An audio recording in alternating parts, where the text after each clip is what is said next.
Здравоохранение, образование, культура. Ряд городских объектов посетил заместитель премьер-министра правительства Башкортостана. В Сибае с рабочим визитом побывал Салават Сагитов.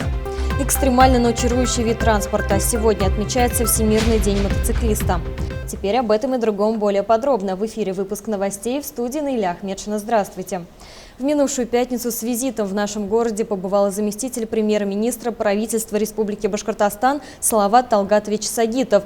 Среди курируемых им вопросов – вопросы социальной защиты, труда и занятости населения, доходов населения и демографии, здравоохранения, все виды образования от дошкольного до дополнительного профессионального, а также сфера культуры. В Сибае заместитель премьер-министра посетил ряд объектов. Тему продолжит Лиана Кириллова. Визит в наш город заместителя премьер-министра Салавата Сагитова носил рабочий характер, и начался он с посещения здания Сибайской государственной филармонии, пострадавшей от пожара в 2015 году. Огонь, который тушили более 12 часов, уничтожил практически все. Между тем, здание являлось единственным в городе сооружением, способным вместить большое количество народа. Филармония была местом досуга для сибайцев и местом, где проводились самые грандиозные культурные мероприятия. Задача, которая стоит сегодня перед администрацией города, перед Министерством культуры, перед правительством, это, конечно, восстановление Сибайской филармонии. То, что мы видели, к сожалению, вот такой случай произошел, пожар, слава богу, без жертв тогда обошлось, да, разработан новый проект, сегодня это в процессе, и я думаю, что к столетию республики для сибайцев, опять же таки, будет очень хороший подарок. Это уже будет обновленная филармония с еще большим залом, с новой техникой, и, в принципе, там, если снаружи будет, может быть, выглядеть точно так же, то внутри, конечно, предполагается все другое, и я думаю, что вот к столетию республики, к 2019 году, мы обязаны этот вопрос сделать. Глава республики Рустам Закич перед нами эту задачу поставил. Обновленное здание филармонии обещает стать еще лучше, чем прежде. Повысится не только его вместимость, но и функциональность. В первую очередь, это реконструкция фасада, реставрация фасада существующего здания. А внутренняя планировка полностью меняется. От существующего здания останутся только наружные стены. Внутри все объемы демонтируются. Используются существующие декоративные элементы. И, исходя из них, создается новая планировка. Если до этого филармония была на 350 мест и, во-вторых, не отвечала пожарным планировочным нормам, по проекту предполагается зал на 500 мест с полноценной колосниковой системой, с кругом диаметром 9 метров, полноценным обеспечением технологическим по всем современным нормам. И главным образом это пожарная безопасность, автоматическая система пожаротушения, дренчерная, спринклерная система. По проекту в новом здании предусмотрены артистические уборные, мастерские, студия звукозаписи, административное помещение, буфет на 38 посадочных мест, танцевальный зал, камерный зал вместимостью 95 мест, кладовые, санитарно-бытовые и технические помещения. Для связи между мастерскими и кладовыми предусмотрен грузовой подъемник. Проект предусматривает воссоздание архитектурно-планировочной структуры памятника по результатам комплексных научных исследований. В списке других объектов, которые посетил заместитель премьер-министра, значилась Центральная городская больница и ее детское отделение. Там Салават Талгатович пробыл достаточно большое время. Он отметил, что в целом по стране и в нашем регионе в частности идет спад рождаемости. Она не зависит на 100% только от медработников, и в то же время от них зависит здоровье будущих мам. Как госслужащему, курирующему направление здравоохранения, ему важно было лично посмотреть на условия, созданные для людей в Сибае. Могу сказать, что условия для проведения медицинского обслуживания в Сибае, учитывая, что Сибайская больница на второго уровня, она тоже все забрали, очень достойные. Вот сегодня и новое оборудование ставится, да, там МРТ ставится. Если раньше на процедуру в Магнитогорск надо было ездить, то буквально там через неделю-две уже это заработает опять-таки для сибайцев и для всех остальных жителей Зауралья. И это, конечно, поможет для сохранения здоровья.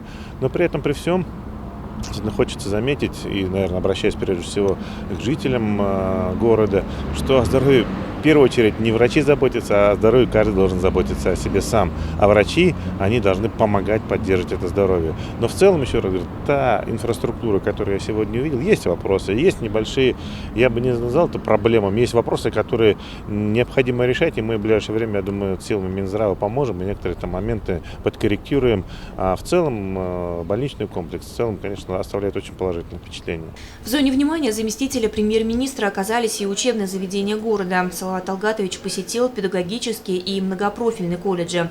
В последнем его ознакомили с выставкой работ, подготовленных студентами с МПК, картинами из яшмы. Как отметил директор учебного заведения Лундеш Баймуратов, их преимущество в тесной связи с производством. Почетному гостю были продемонстрированы кабинет технической механики и маркшейдерского дела, лаборатория электрооборудования и электроснабжения, слесарно-механическая мастерская, мини-копия настоящей обогатительной фабрики, уникальная выставка окаменевших останков древних ящеров и моллюсков, которые сотрудники учебного заведения нашли буквально недавно в 40 километрах от Акьяра. Помимо этого еще много различных станков и оборудования. Процесс обучения в колледже устроен таким образом, чтобы, выйдя из стен колледжа, ребята могли сразу приступить к работе, без дополнительной практики. Сегодня не хватает рабочих рук. Вот этот колледж дает профессию. То же самое могу сказать про педагогический колледж. Там тоже хороших много начинаний, но там может быть чуть на вид не очень интересно. Там, да, здесь вот станки, камни, обработка камней, а там обработка душ. Там может быть и сложнее, потому что готовить педагогов – это очень большая ответственность, ибо сегодняшний студент завтра уже нашим детям будет давать знания, и не столько знания, давать основы жизни будет давать. Особенно касается это выпускников колледжа, которые идут работать в начальные классы. Показатели хорошие у того и другого колледжа, и перспективы, что самое главное. Сегодня в республике у нас 78 среднеспециальных учебных заведений.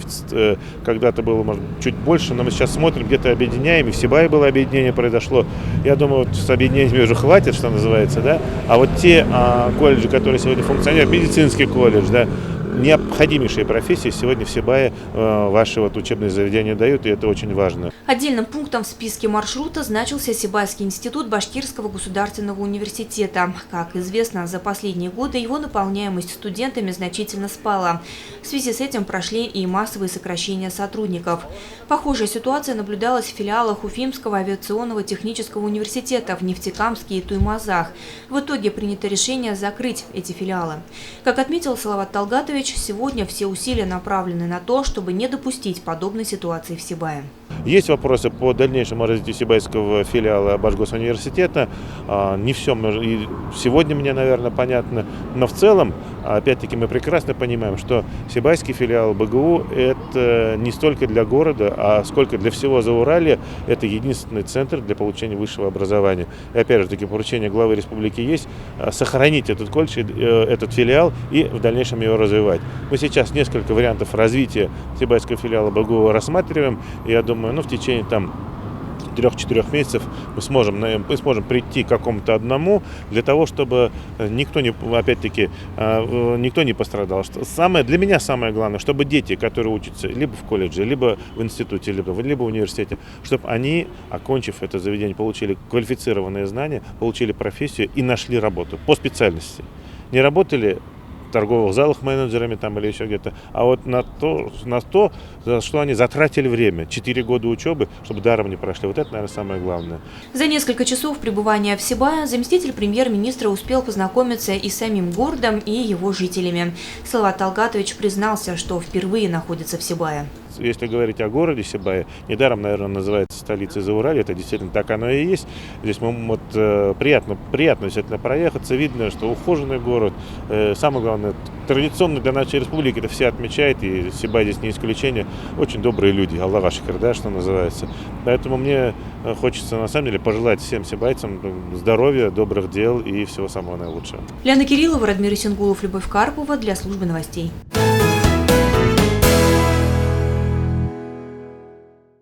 Байкеры всей планеты в третий понедельник июня отмечают Всемирный день мотоциклиста. Мотоциклы уменьшают риск возникновения пробок на дорогах, не требуют много места на парковке и потребляют мало топлива. В то же время это, безусловно, один из самых экстремальных и опасных видов транспорта. Об одном из тех, кто предпочел мотоцикл автомобилю, наш следующий сюжет. Всемирный день мотоциклиста поклонники этого стремительного вида транспорта отмечают ежегодно в третий понедельник июня.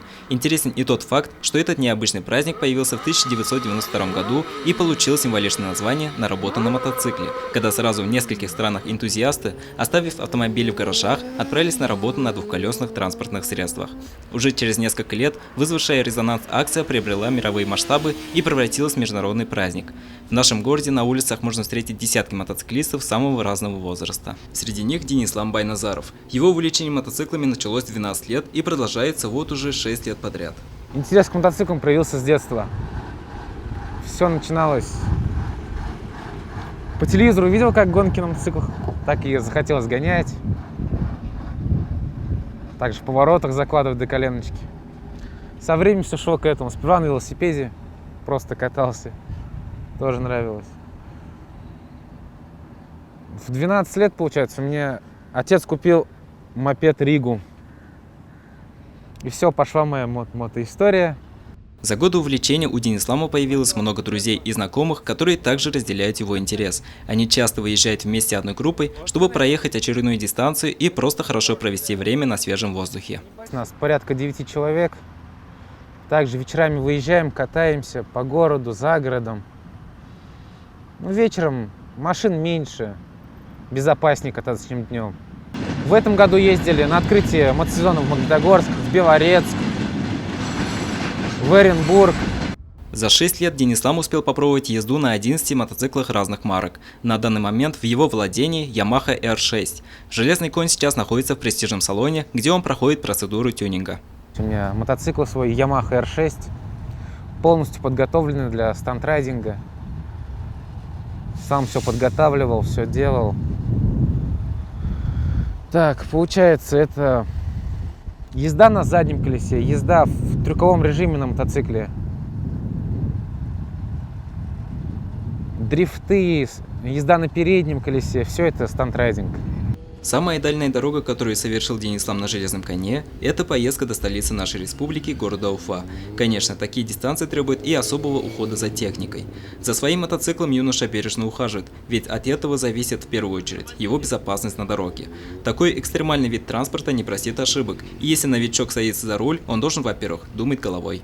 Ездите с умом, независимо, у вас мопед или спортбайк, всегда надо ездить с умом.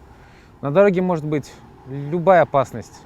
Также внезапно появившаяся машина или выбежавшаяся кошка бежит на дорогу. Ездить всегда в полной экипировке. Шлем обязательно одевайте. Это прежде всего ваша безопасность. Денислам надеется, что нынешний сезон будет полон новых незабываемых впечатлений. Но, конечно, все в рамках закона и обязательно в защитной экипировке. Всех мотоциклистов с праздником. Всего вам хорошего проведения сезона, чтобы все благополучно его закрыли, на следующий год все вместе открыли. Ни гвоздя вам, ни жезла. Данил Алибаев, Олег Кадыров, Гульгина Рискильдина, телекомпания СТВ. Еще одно транспортное средство отмечало свой праздник накануне. 18 июня праздновался день рождения детской коляски. В этот день 128 лет назад американец Уильям Ричардсон получил патент на повозку для детей. Эта дата и стала днем рождения современной детской коляски. Хотя история свидетельствует, что первую детскую повозку создал еще в 1733 году английский архитектор Уильям Кент. Чтобы она двигалась, в нее впрягали пони. Какая она, коляска современных дней? Смотрите в материале моих коллег. Сегодня коляски – это уже не роскошь, а средство передвижения. Поэтому неудивительно, что рынок наполнен колясками-люльками, универсальными, прогулочными, трехколесными моделями и многими-многими другими. Большой ассортимент колясок в магазине порой сбивает с толку молодых родителей. Но здесь на помощь приходят опытные продавцы-консультанты. Артем Андреевич – один из самых привередливых покупателей. Не каждая коляска ему по душе. А потому родителям и продавцам приходится перебрать десятки вариантов, прежде чем малыш смирно усядется на свое законное место. Год и один ребенку. Поначалу он сперва вообще не сидел в коляске у нас. И как раз мы пришли вот в Бэби-Люкс перед летом, весной, покупать коляску. Но, на удивление, он сел и поехал. И теперь, тьфу-тьфу-тьфу, как говорится, мы гуляем, катаемся, спим 2 раза в день в коляске на улице. Ну, красота, конечно. Мне очень нравится. Молодая мама отмечает, в колясках она ценит удобство, легкость передвижения, безопасность для малыша, возможность быстро сложить и разложить детский транспорт. Ну и, конечно, немаловажен привлекательный внешний вид. Всем этим требованиям современные коляски, как правило, отвечают. Тем более, если вы приобретаете их в магазине, который ценит качество своих товаров и репутацию. В Сибае таковым является магазин детских товаров и одежды Baby Lux. Основная задача колясок – это дать тепло в холодное время года и обеспечить прохладу в жаркое время. К тому же укрыть ребенка от порывов ветра, прямых солнечных лучей, осадков в виде дождя и снега. Именно поэтому различают летние и зимние варианты. Более подробно сейчас об этом нам расскажет старший продавец магазина Baby Lux Язгуль Маликова. Язгуль, скажите, пожалуйста, чем отличается зимний от летнего варианта? Зимние коляски более отличаются от летних колясок. Они идут более большие и они подходят для новорожденных детей. У нас большинство покупает для грудничков или для новорожденных детей. А более прогулочные коляски идут как летние варианты. Они очень легкие, 3 положения можно сделать. И полностью лето идет, демисезонка. Сегодня рынок предлагает огромное количество детских колясок, причем они продуманы до мельчайших деталей. Особенной популярностью пользуются трансформеры. Коляски, которые обладают высокой проходимостью, возможностью легко поменять положение спинки и оснащены дополнительными полезными съемными элементами. Кроме этого, в комплекте коляски часто прилагаются непромокаемый чехол, матрац, надежная противомоскитная сетка, удобный фартук для ног, а также много разных практичных и нужных в обиходе вещей. Представители магазина Baby Lux отмечают, они работают с каждым покупателем индивидуально, выявляют его потребности и могут привести нужную коляску под заказ. Для более удобной обратной связи создана группа магазина Baby Lux ВКонтакте. Там можно узнать о видах колясок, последних новинках и акциях. У нас большой ассортимент прогулочных колясок. Мы работаем с поставщиками. Для нас главной задачей является удобство для ребенка и для матери, чтобы была легкая коляска. И мы работаем напрямую с поставщиками, стараемся. Для нас самое главное – качество товара и приемлемые цены. Детская коляска – это первое транспортное средство малыша. В нем всегда безопасно, уютно и тепло. Ну а если ваш малыш уже подрос, может стоить подумать об усовершенствованной модели коляски – электромобиле. Именно на нем остановил свой сегодняшний выбор юный Артем Андреевич. Так что, родители, готовьтесь. Ляна Кириллова, Радмир Исенгулов, Любовь Карпова для службы новостей. Такими были новости понедельника. Самую актуальную информацию вы всегда можете посмотреть на нашем официальном сайте sibaytv.ru.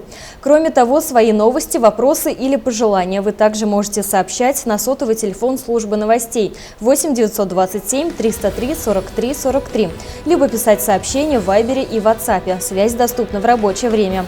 На этом все. В студии работал Наиля Ахмедшина. Всего доброго и берегите себя.